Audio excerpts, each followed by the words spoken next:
Como les había comentado, el tema que vamos a abarcar hoy, linfomas. Y nos acompaña, como siempre, el doctor Oscar Rabinovich, médico hematólogo del Hospital Británico. ¿Cómo está, doctor? Muy buenas tardes. Adriana, ¿vos cómo estás? Muy bien, un gusto compartir nuevamente una mesa con usted. Bueno, bárbaro, y creo que va a ser una linda mesa.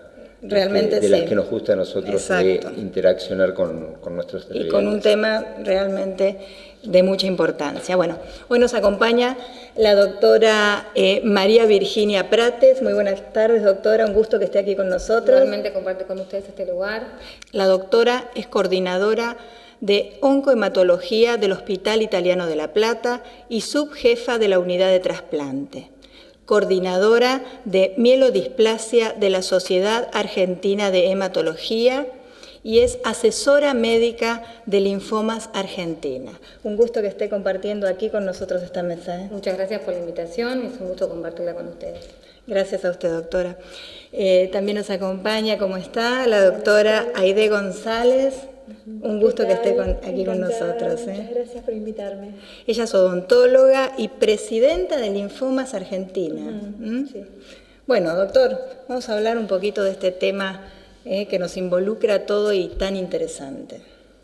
Bien, el hecho de involucrar creo que vos ya has hecho en más de una oportunidad sobre este tema hemos hablado. Sobre este tema y lo conoces de ambos lados. De ambos lados, a la perfección, ¿sí? Exacto. Así que yo creo que con los testimonios de vida uno ayuda mucho más, ¿no es cierto? A veces. No tengo duda que esto es así. Y bueno, si me permitís, Aide, quien está presidiendo esta organización no gubernamental, también es paciente. Es decir, que yo estoy rodeado de dos pacientes hoy, tratados y curados. Así que me parece bárbaro como para comenzar la mesa. Tiene que ser. Sí, claro. Sí, verdaderamente sí. Y lo importante es el hecho de poder transmitir todo esto, que las enfermedades hay que enfrentarlas, afrontarlas y ganarle.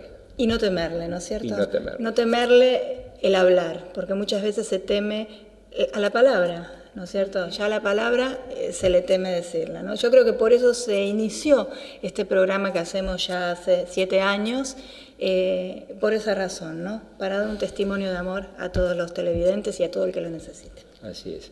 Ahora le dejo la parte técnica. Qué bien. Así que ahora trabajo yo. Ahora nos Bueno, Virginia, bueno, reiterar el agradecimiento porque hayas venido. Sé que venís desde lejos, son de estos 50 kilómetros que nos separan de la capital de la provincia de Buenos Aires. ¿Sí? Y de un hospital señero como es el Hospital Italiano. Ya lo creo. Así que es un gusto verdaderamente compartir la mesa contigo. Y para entrar en tema, porque vamos a dividir y vamos a tocar dos temas. Uno, primeramente, hablar sobre linfomas y después sobre otras patologías asociadas a trastornos medulares que son las mielodisplasias. Quizás término difícil, pero que vamos a tratar de aclararlo. Pero enfocándonos en linfomas, quizás definamos linfomas y después yo voy a hacer un parangón con otra patología que los televidentes ya han... Bueno, a ver, el linfoma es una enfermedad clonal, una enfermedad maligna del sistema linfático, ¿sí? Que en general se manifiesta por el agrandamiento de los ganglios y todos tenemos ganglios distribuidos en todo el cuerpo, no todos los ganglios están habitualmente afectados cuando sucede esta enfermedad, sino que se manifiesta por el agrandamiento de algunos ganglios linfáticos en distintos territorios, que en general pueden ser el cuello, las axilas, la ingle, en la mayoría de los casos. Correcto. Es decir, que esa es la manifestación y la forma que los pacientes concurren, es a través de... Muchas veces nosotros, con tantos años de trabajar en la asociación y tener mucha relación con los pacientes que consultan, tratamos de jerarquizar qué es lo que tienen que consultar, porque no cualquier ganglio agrandado es sinónimo de linfoma, ¿sí? Porque eso genera una alarma en la población que no es necesaria. Eso es mucho, está muy bien aclararlo, ¿no es cierto? Porque nos pasa seguido, sobre todo cuando hacemos la conmemoración del Día Mundial de la Concientización del Linfoma, que empiezan a llover consultas de los pacientes por ganglios que en la mayoría de los casos no son linfoma, ¿sí? Es decir, que un ganglio inflamado en el cuello puede estar en relación con una infección de la boca, una infección en alguna muela, y no necesariamente el agrandamiento de ese ganglio quiere decir que va a tener relación con un linfoma. Doctora, perdón, también en muchos casos suele que se fijan en internet, en las redes sociales, y muchas veces la información no es correcta, ¿no es cierto?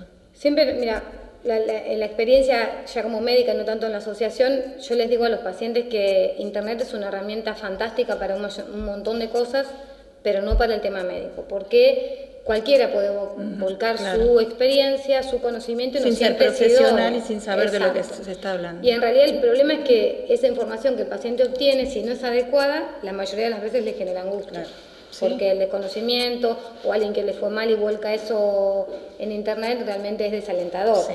Entonces por eso nosotros sugerimos o que el profesional, digamos, en lo que a mí me atañe, yo les digo que no les voy a mentir, que les diremos, uno trata de no ser cruel, por supuesto, pero la única forma de que el paciente colabore, que se establezca un buen vínculo entre el médico y el paciente es con la verdad. Y que tome conciencia. Yo creo que es una forma de tomar conciencia cuando se les dice la verdad. Y lo otro es la información que dan los pares, que como vos bien dijiste al inicio, la contención de un par que ha pasado por una experiencia similar te diría que hasta más importante que la información que le da el médico para el arranque, ¿sí? Sobre todo para tranquilizarlo, para ayudarlo a la primera etapa del tratamiento. De enfrentar una cosa tan pesada como son estas enfermedades. Exacto. Sirve muchísimo. Yo lo sé por experiencia, ¿no? Yo lamentablemente no tuve la alegría o la dicha de poder tener a alguien que haya padecido la enfermedad en ese momento, y a mí me encontraba en una situación, tenía la nena de 3 años, tenía 28 años, y es como que a uno se le viene el mundo abajo, ¿no es cierto? Pega duro. Pega duro porque no sabía uno de qué se trataba.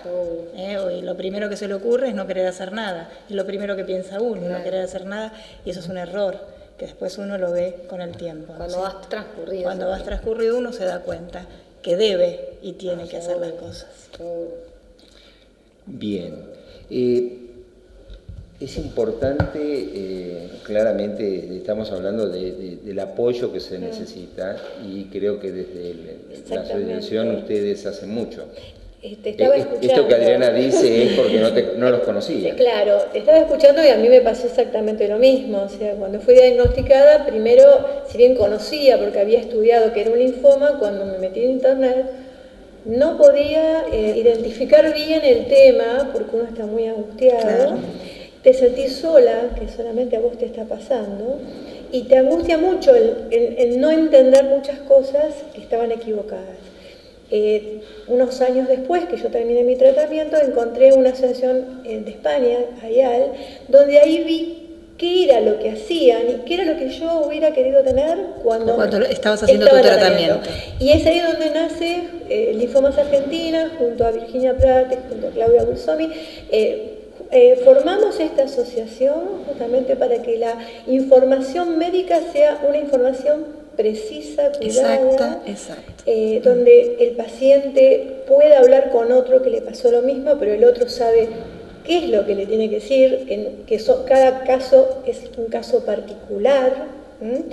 Tenemos un grupo en Facebook que hay 2.050 personas que están interactuando todos, y es maravilloso cómo se van conteniendo, o sea, unos a otros, claro, personas que van a trasplante y aparecen otros que hace 10 años tuvieron trasplante, 5 años, que les explican y que les dan ánimos. En este momento hay una paciente en Rosario que todos los días cuenta lo que le pasó en el día de una forma muy divertida, para que los que están afuera sepan qué es lo que está pasando, pero te digo que para mí me emociona mucho. Claro que sí. Claro que sí, porque el que lo pasó sabe, y entonces sabe cuánto se necesita esa ayuda. Exactamente. Y por otro lado, bueno, con la información que damos, también somos, creo, una ayuda al médico que está lleno de trabajo. Claro.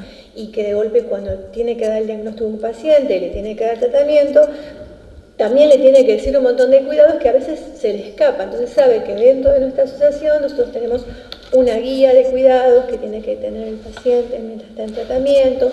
Es la doctora Virginia la que asesora en todo eso, bueno, yo en la parte de la boca. Entonces el médico también siente que del otro lado hay una contención y alguien que confiar en su paciente. La misión de la asociación es acompañarlos, ¿sí? Nosotros no hacemos ni interpretaciones diagnósticas ni interconsultas porque eso no es función de la asociación, ¿sí? Bien. Solamente acompañar, digamos, acercarles información en un lenguaje más llano, digamos, para que sea que se entienda, entendible, ¿sí? Para que se tranquilice. Y es un apoyo, es un apoyo que... Explicar de qué se trata. Exacto, porque el que no lo pasó no sabe, pero el que lo pasó sabe cuánto se necesita. Seguro. Porque yo recuerdo que desesperadamente buscaba a alguien que estuviera bien y que me dijera que salió. Y lamentablemente lo que vas a encontrar es al revés. Y siempre encontrás al siempre revés. lo que les Exacto, Es exacto. así. Para mí es muy difícil hablar con 3 mujeres, evidentemente. Ni un bocadillo le Ni un dejamos. bocadillo. Pero bueno, lo que a mí me gustaría, porque nos contó el final, el trasplante de médula, que son pacientes que pueden ir a trasplante. Y sí, quizás es una de las conductas, pero... Pero, perdón, ¿no? No lo dejo hablar tampoco, como ella tuvo... Colgo y Moiro. Como tuvo trasplante de médula también, en mi caso... No, yo no tuve no trasplante de tuviste médula, porque en mi caso no tuve trasplante de médula y tuve Por una decisión. Por una decisión y tuve otros medicamentos que fueron los anticuerpos monoclonales y bueno, También, gracias a bueno, Dios. quizás un poquitito era eso que quería hacer para hacer un correlato de lo que habíamos hablado en otra mesa redonda, cuando si nos llevábamos 20 años atrás y hablábamos de un paciente con una leucemia mieloide crónica, pegadito a la aplasia medular, la segunda indicación era la leucemia mieloide crónica. Uno sabía y le podía certificar que en 2 años ese paciente estaba transformado a una leucemia aguda. Con el devenir de los inhibidores de tirosinquinasa, imatinib, se cambió totalmente el pronóstico de los pacientes. Claro. Recordás que lo habíamos charlado, y pasó a ser una excepción, hoy por hoy, la indicación de un trasplante de médula ósea en una leucemia mieloide crónica. Y existe quizás un antes y después de los anticuerpos monoclonales y rituximab con respecto a la conducta terapéutica. De hecho, a veces nos preguntamos, ¿en qué año se hizo el diagnóstico? entonces no había rituximab. Claro, es real. Claro. ¿Le damos o no le damos rituximab de mantenimiento? No. Bueno, entonces me gustaría empezar por allí para después ver qué paciente calificaría para un trasplante, ¿no es cierto? Pero sin entrar a lo mejor en clasificaciones, pero sí yo creo que es importante acá el corte de lo que fue la era pre y post rituximab con respecto al tratamiento.